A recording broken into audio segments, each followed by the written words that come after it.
You watch this, it's a giant. Kick it out of the way.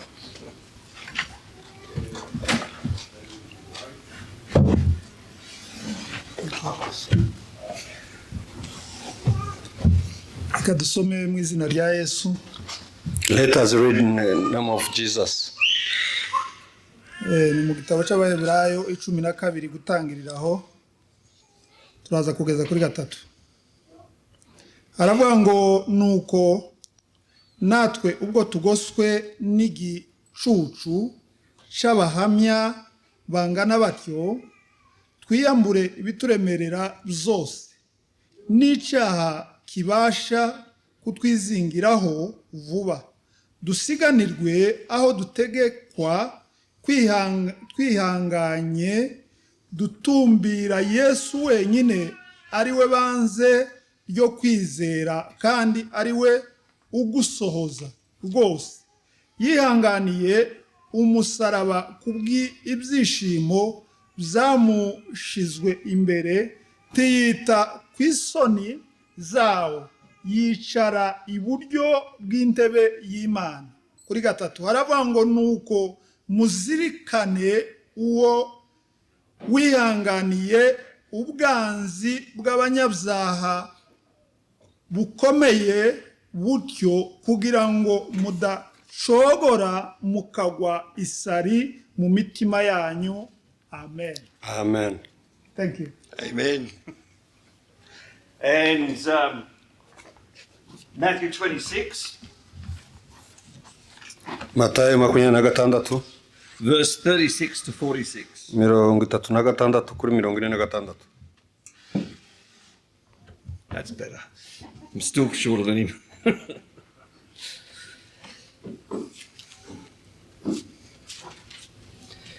Matthew 26, verse 36 on. Jesus went with his disciples to a place called Gethsemane, and he said to them, "Sit here a while I go over there and pray." He took Peter and the 2 sons of Zebedee along with him, and he began to be sorrowful and troubled. And he said to them, "My soul is overwhelmed with sorrow, to the point of death. Stay here and keep watch with me." And going a little farther, he fell with his face to the ground and prayed, "My Father, if it is possible, may this cup be taken from me, yet not as I will, but as you will." And then he returned to his disciples, and he found them sleeping. "Could you men not keep watch with me for 1 hour?" he asked Peter. "Watch and pray so that you will not fall into temptation. The spirit is willing, but the body is weak." And he went away a second time and prayed, "My Father, if it is possible for this cup to be taken away unless I drink it, may your will be done." And then he came back, and he again found them sleeping, because their eyes were heavy. And so he left them and went away once more, and he prayed a third time, saying the same thing. And then he returned to his disciples and said to them, "Are you still sleeping and resting? Look, the hour is near. The Son of Man is betrayed into the hands of sinful people.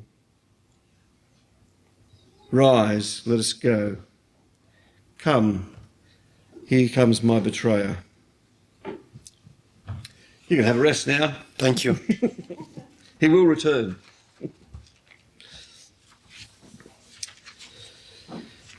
Well, today is nothing like I originally planned it. I suspect that most of you know what it's like to have plans changed. And I think particularly the year 2020 is one of those years where everything's gone out the window. It's nothing like we'd imagined. And so be it. And you feel frustrated by that. Back in December, when I was actually putting the preaching plan together, I'd spoken to the pastor at Wollongong Baps, and we thought that we might do a bit of something together because we've got a few of our ex-Cowraites living down in Wollongong these days, and I figured they owe us. And so I thought it'd be nice to do something together with that church But alas, COVID-19 came and, it just hasn't worked in that regard. And so we keep the dream alive for another time. We'll see how it goes. And so that meant, ultimately, though, that there's this sort of fresh opportunity for me to do a one-of sermon. And this is going to be it. So it's not part of the series, but I still think it will be a blessing and encouragement to you, as I've sort of certainly found encouragement and blessing thinking about it and working through it. And it's not a terribly complicated message in lots of ways, but I think it's very, very important. So what I thought I'd focus on is this: how can we and how should we go about not losing heart in these difficult days? I think that's an important question to ask. And so you'll see that the reading from Hebrews 12 reflects that, if you were following along. But not only is it important, but it's also incredibly difficult. How do you not lose heart in these difficult days? Indeed, even in any time, it's hard. Putting the COVID-19 thing aside, I would still say it's a hard thing not to lose heart in the Christian life and service, and indeed in life full stop, really. It's hard in that it can be very, very easy, can't it, to feel discouraged, to get disappointed and just weary and tired. It's not just that one has to be clinically depressed as such, although that's a very real and awful battle to endure, and something that we all need to be proactive in preventing in ourselves and indeed in others that are prone to such realities. But rather, there is this realization for all of us that life is hard in a fallen world, with all our sin, with all our weakness, with all our brokenness. And I think if you don't get a sense of that at all, well, I'm not quite sure what you're on or what you're watching or what you're doing, because before long, that reality just presses in and there's no escape from it. You can get some relief by walking through the bush and appreciating the creation, or being in a harmonious relationship, you get some relief. But the reality is that this is a broken world, and we are broken people, and there's sinfulness and weakness, and, well, it's easy to become weary and burdened and broken. After all, who of us is actually ever immune from becoming weary? Who of us has not been tempted to lose heart? I know for myself it's something that I've battled with constantly. But putting it in a more positive way, who is it that doesn't want to actually, or who does want to live a life of Christian service with great joy and delight? That's what I'd like, and that's what I endeavour to do, but it's hard. And who wants to hear the Lord say at the end of their life, "Well done, good and faithful servant"? Do you? I hope so. Well, here in the Hebrews passage, we have some really good advice, I think, that helps facilitate that desire to go the distance, that desire to hear, "Well done, good and faithful servant," to be able to live a life of Christian service with joy and thankfulness and delight, so that we might not lose heart and we can carry on with purpose and joy. And so today I want firstly to pick up on some very obvious and very simple practical things in that Hebrews passage. And then I want us to deliberately fix our eyes on Jesus as he readies himself for the cross in Matthew 26. So then, firstly, the Hebrews 12 passage. 5 things to notice here. Notice, and it's probably good if you've got a Bible handy in your phone or whatever it is that you're operating out of. Notice that there is this great cloud of witnesses. I think it's true, isn't it, that there's many times in life when we can feel like we are all alone. And there are a few people that actually like that. But the reality is that we're social beings, but social beings that are broken and sinful, and so it's hard to actually adjust to living in that brokenness. And we can find ourselves even feeling quite alone and isolated, even when we're in a crowd. It's not an uncommon thing. You can be in the middle of a big city and still feel isolated and alone. And I think in the whole COVID-19 context as well, that sort of sense of isolation and aloneness in some ways is amplified. You know, there are those that are encouraged to work from home, and some people go, yeah, that's good, I'm a lot more productive there. Other people go, oh, I miss the office and the talk and stuff like that. And, you know, I talk to the chair or talk to the piano and stuff now, and it's just not the same. And even when we hear that slogan pretty much every day, you know, we're all in this together, many of us will still feel very isolated, distant and alone. And in the Christian life, the reality is that ministry and service means that we're not immune from having those same sorts of or feelings as well. It can happen to Christians as well, and indeed it does, because often we've got that added sort of reality too, where there is the opposition of the world and there's the opposition of the devil, and there is this struggle that we actually have that reminds us again and again that, you know, you're one who doesn't fit in, you're small, you're irrelevant. And yet, and I think this really matters, those feelings, those thoughts are not always to be believed. And sometimes we've got to remind ourselves of that. Just because you think it or feel it doesn't necessarily mean that it's true. Remember Elijah as a prophet. He goes, oh, I'm all alone, you know, and doing ministry and stuff like that. And God says, actually, there's another 3,000 prophets down the road there. Get over it. You know, there's this reminder that he's not alone. And here at the start of this Hebrews 12 passage, we're reminded that we're not alone. There's a great cloud of witnesses that has gone before us. So don't just believe those thoughts and feelings that you might have, even as a Christian. We're told, aren't we, you know, in the advertising for the safe road, you know, don't trust your tired self. I would say don't trust your sinful self. You know, don't always, you know, we live in a culture that actually says, you know, go with your heart. And the Bible says, you know, the heart's pretty wicked, so don't trust it. So work that out. There's a bit of a contradiction there. Go with God and his word and trust that first. And when he says you're not alone, even though you feel alone, believe it. He's with you. He is with you. And that's important. So trust God and his word more than anything else. And remember that here we're reminded that there is this great cloud of witnesses that have gone before us, who have lived by faith, and we should rightly follow in their footsteps. And we should remember that we're not alone in that. Number two, there is this call to throw off everything that hinders and the sin that entangles. Friends, I think this is very, very important, very, very practical. And sometimes as we as Christians don't take this seriously. We go, oh, well, we prayed a prayer, you know, asking God to forgive us 10 years ago, and that's done.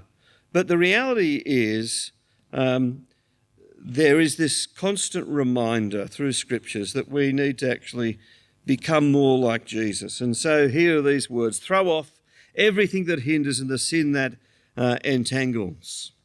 You know, when you watch an Olympic runner, you will notice that they tend not to actually do any of the races in big trench coats and gumboots.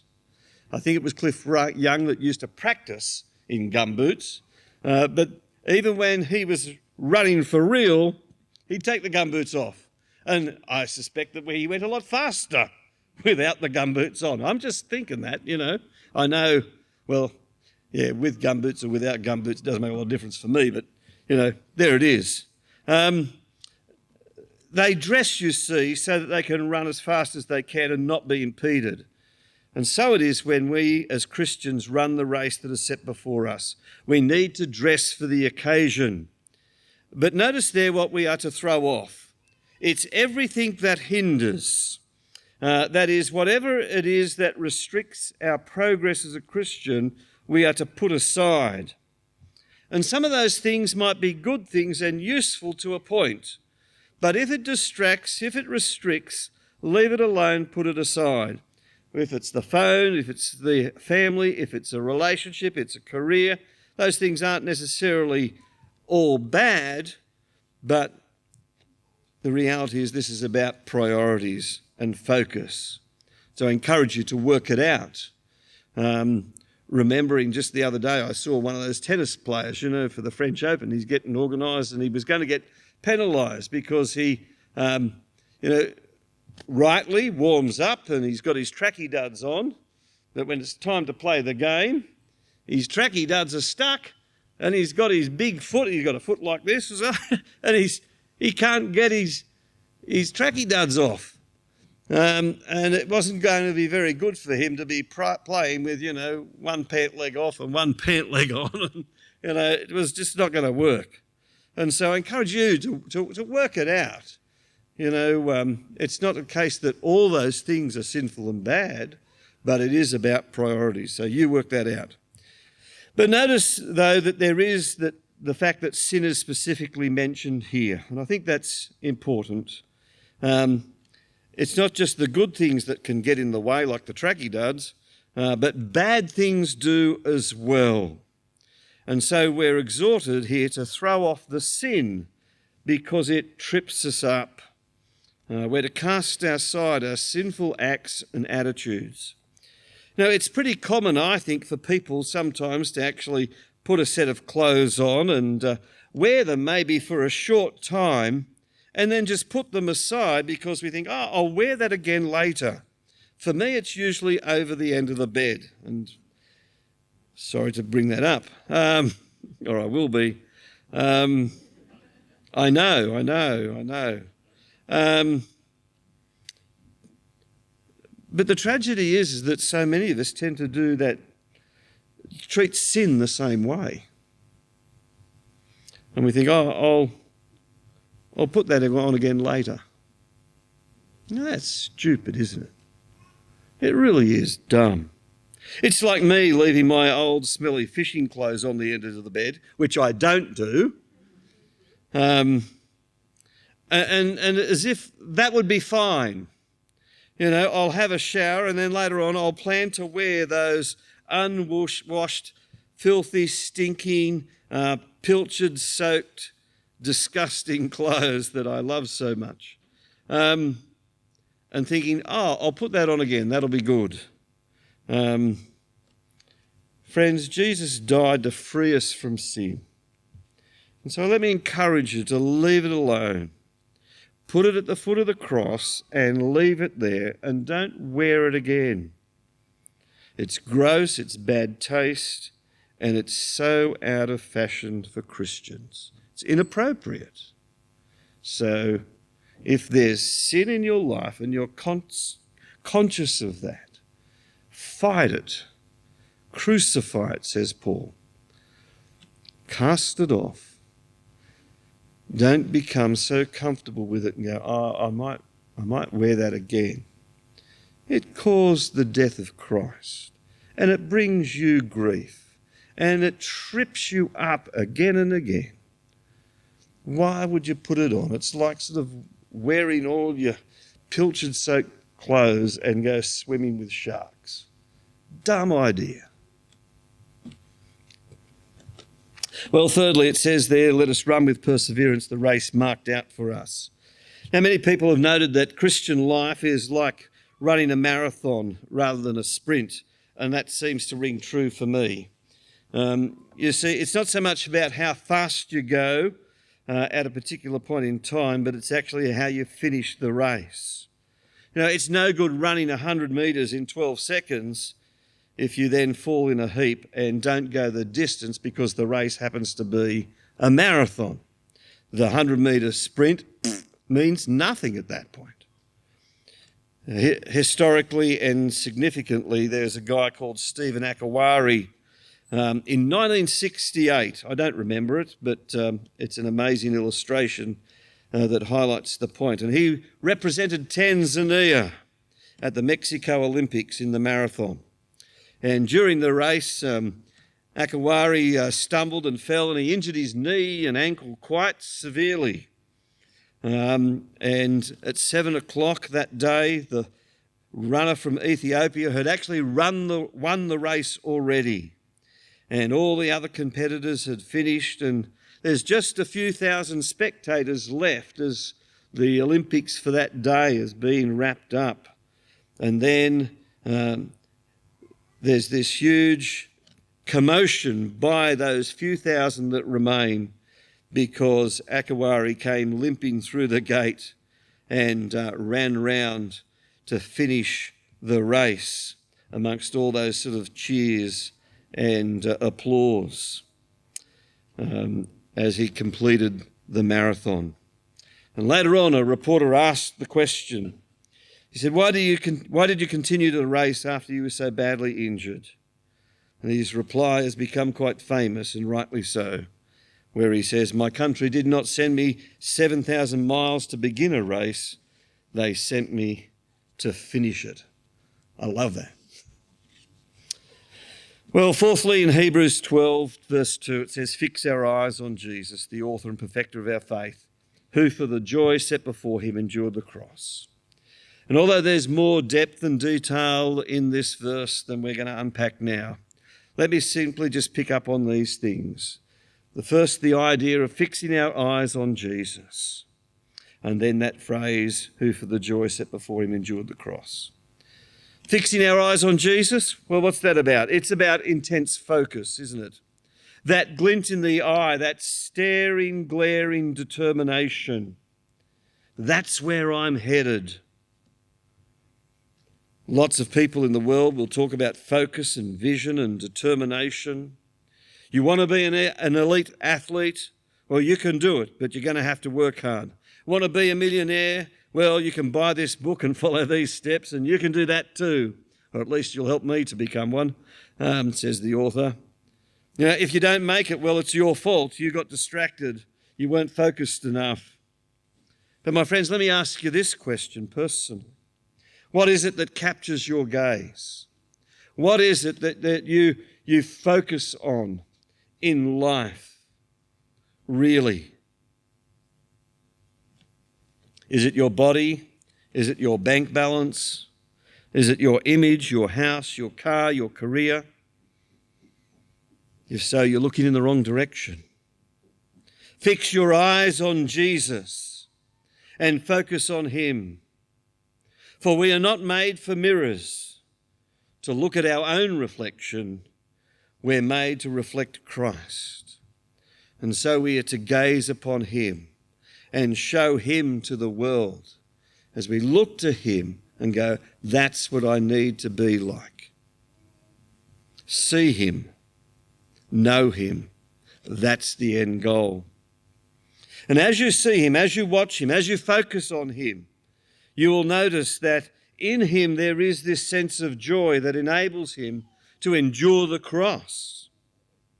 It's incredible to know, friends, that when we focus on him, when we watch Jesus live his life of obedience and we see how he entrusted himself to God the Father, you get a glimpse of his greatness, because we see that even though there is huge suffering and struggle there in the Garden of Gethsemane, ultimately as Jesus approaches and indeed dies on the cross, there is this joy and hope. Not my will, but yours be done. And he takes the long view, because the cross is not the end. There is glory, there is exaltation, there's a resurrection, and there is that affirmation from God the Father that rings through. This is my son. I'm happy with him. I'm pleased with him. Listen to him. For Jesus, like the psalmist, demonstrates that he delights to do the will of the Lord, Psalm 40. I suspect that sometimes, we can find ourselves serving and giving and leading and doing ministry. And although those activities and ministries, there's an appropriateness about that, there's blessing in that, there is this reality that sometimes it can feel rather burdensome. Indeed, we may become resentful and perhaps even driven by duty more than delight. But fixing our eyes on Jesus, seeing how he lives, seeing how he gives, seeing how he serves and even dies, that ought to shift our focus and our thinking as well. That we would be driven more by delight rather than duty, towards joy rather than grumpy guilt. And so finally in Hebrews 12 it says, "Consider him who endured such opposition from sinful men, so that you will not grow weary and lose heart." I wonder if you got that. There's lots of things that might make us feel like giving up, that might cause us to be discouraged and grow weary and lose heart. But here's the solution. This is what makes the difference, that we consider Jesus. That we consider Jesus. Don't think about your failures. Don't think about the what ifs. Don't think about what others might think or how you might be feeling even, but rather consider Jesus. Think about him, who he is and all that he has done and all that he has promised. And that's what I want us to do now, very intentionally, by picking up that Matthew 26 passage just quickly. And if you've got it there, it's probably worth turning to. And here again, I firstly want you to notice the disciples, but even more, and secondly, I want you to simply and deliberately fix your eyes on Jesus and consider him in this. Most of you will be familiar with the scene that I read before. Jesus and his disciples are in the Garden of Gethsemane, and he says to them, "Take a seat here while I go over there and pray," verse 36. And he takes Peter and James and John a little further and he tells them something of his anguish. He is really struggling, which is something to behold. This is Jesus, This is the guy who cast out demons and stilled the storm. And here he is in this garden, knowing what's about to come, and he is crushed. He's feeling the anguish. And he says, "My soul is overwhelmed to the point of death. Stay here, buddies. Keep watch and pray with me, will you?" And Jesus himself goes a little further away and he prays and he cries, "If it's possible, take this cup from me. But not my will, but yours be done." And so the story continues. And Jesus returns to his disciples and he finds them asleep. Asleep. Thanks, guys, great friends.